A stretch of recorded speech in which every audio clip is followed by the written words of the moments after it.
Hello friends, आप सभी लोगों का स्वागत है हमारे यूट्यूब चैनल पर। तो आज हम देखेंगे कक्षा 8 का हमारे आदर्श यूपी बोर्ड का पाठ 32। पाठ का नाम है चंद्रशेखर आज़ाद। तो देखिए दोस्तों, जैसा कि हमने इस वीडियो में इस पाठ का सारांश लिया है, तो चलिए देखते हैं।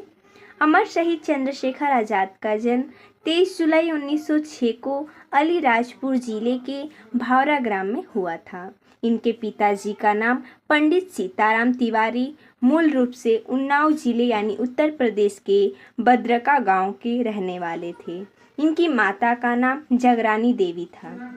यानी इनका जन्म कब हुआ था? तो 23 जुलाई 1906 को मध्य प्रदेश राज्य के अलीराजपुर जिले के भावरा गांव में हुआ था। इनके पिताजी का नाम सीताराम तिवारी, जो कि मूल रूप से उन्नाव जिले के रहने वाले थे, और इनकी माता का नाम जगरानी देवी था। प्राथमिक शिक्षा गांव में पाने के बाद 14 वर्ष की उम्र में आगे की पढ़ाई के लिए चंद्रशेखर काशी चले गए। यानी कि इन्होंने अपनी प्राथमिक शिक्षा गांव में ही रहकर पूरी की, और जब ये 14 वर्ष के हुए तब ये काशी गए पढ़ाई के लिए। चंद्रशेखर अब बनारस में संस्कृत शिक्षा पढ़ रहे थे। उसी समय वैशाखी के दिन 13 अप्रैल सन 1919 को रॉलेट एक्ट के विरोध में अमृतसर के जलियांवाला बाग एक सभा हो रही थी। इस सभा में बच्चे, बूढ़ी तथा युवक सभी शामिल थे। सभा के दौरान जनरल डायर ने निहत्थे लोगों पर गोली चलाने का आदेश दे दिया, जिसमें सैकड़ों लोग मारे गए। रॉलेट एक्ट द्वारा क्रांतिकारियों के दमन हेतु कठोर कानून बनाया गया। यानी कि जब ये बनारस में संस्कृत पढ़ रहे थे, उस समय वैशाखी के दिन, कौन सा दिन था? 13 अप्रैल सन 1919 को रॉलेट एक्ट के विरोध में अमृतसर, जो कि पंजाब में है, वहीं पर एक जलियांवाला बाग है, वहाँ पर एक सभा हो रही थी, जिसमें बच्चे भी थे, बूढ़े भी थे और युवक भी थे, वहाँ पर शामिल थे। इसी दौरान वहाँ जनरल डायर ने लोगों पर निहत्थे, यानी कि जो लोग हथियार नहीं लिए हुए थे, उन सभी पर गोलियां चलाने का ऑर्डर दे दिया, या बोल सकते हैं आदेश दे दिया, और सैकड़ों लोग मारे गए। आगे पढ़ते हैं। जलियांवाला बाग वाली घटना की जानकारी चंद्रशेखर को समाचार पत्रों से हुई। अंग्रेजी शासन के इस अल्लर के विरुद्ध किशोर चंद्रशेखर का खून खौल उठा। इन्होंने अंग्रेजों द्वारा अपने देशवासियों पर किए जा रहे अत्याचारों का बदला लेने की मन में ठान ली। सन 1921 में गांधी जी के असहयोग आंदोलन के कारण पूरे देश में अंग्रेजी शासन का विरोध शुरू हो गया था। लोग विदेशी वस्तुओं का बहिष्कार कर रहे थे।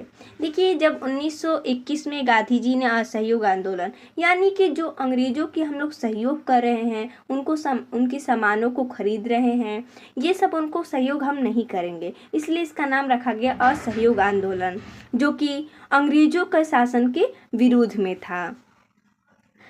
इस स्वदेशी आंदोलन के प्रभाव से चंद्रशेखर जी अछूते न रहे और आंदोलन में शामिल हो गए, जहां जुलूस व हड़तालें होती।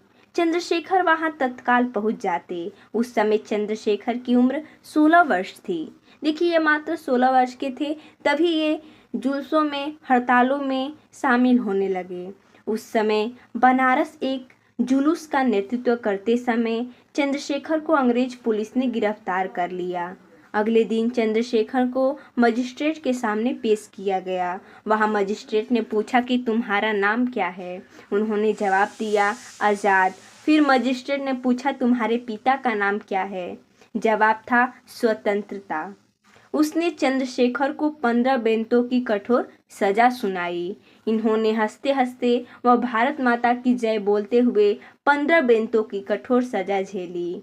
इस घटना के बाद चंद्रशेखर आज़ाद क्रांतिकारी बन गए। इनके विचारों एवं निडरता की ख्याति चारों तरफ फैल गई। कावेरी रेलवे स्टेशन के पास 9 अगस्त 1925 को सरकारी खजाने का लूटने की घटना में आज़ाद की महत्वपूर्ण भूमिका रही।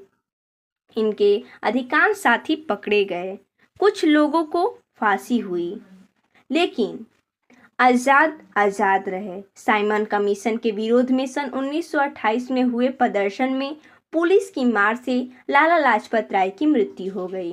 यानी कि 1928 में साइमन कमीशन भारत आया, जिसके विरोध में प्रदर्शन पुलिस की मार से लाला लाजपत राय की मृत्यु हो गई। इनकी मृत्यु का बदला लेने के लिए आज़ाद, भगत सिंह तथा राजगुरु ने पुलिस अधिकारी सॉडर्स की हत्या कर दी। उन्हें अंग्रेज पुलिस कभी पकड़ न सकी। 27 फरवरी सन 1931 को आज़ाद अल्फ्रेड पार्क इलाहाबाद में अपने क्रांतिकारी साथियों के साथ मंत्रणा कर रहे थे। तभी किसी गद्दार ने उनके वहां होने की सूचना अंग्रेजी शासन को दे दी। पूरा पार्क पुलिस द्वारा घेर लिया गया। चारों तरफ से गोलियां चल रही थी। आज़ाद भी जवाब में गोली दाग रहे थे। उन्होंने अपने साथियों को सुरक्षित बाहर निकाल दिया तथा अकेले मोर्चे पर डटे रहे।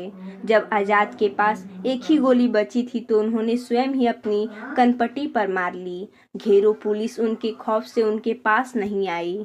आज़ाद ने पहले ही प्रतिज्ञा की थी कि कभी भी वे जीवित शासन के हाथ नहीं आएंगे। यानी कि उन्होंने प्रतिज्ञा की थी कि मैं मर जाऊंगा लेकिन अंग्रेजी शासन के हाथों नहीं आऊंगा।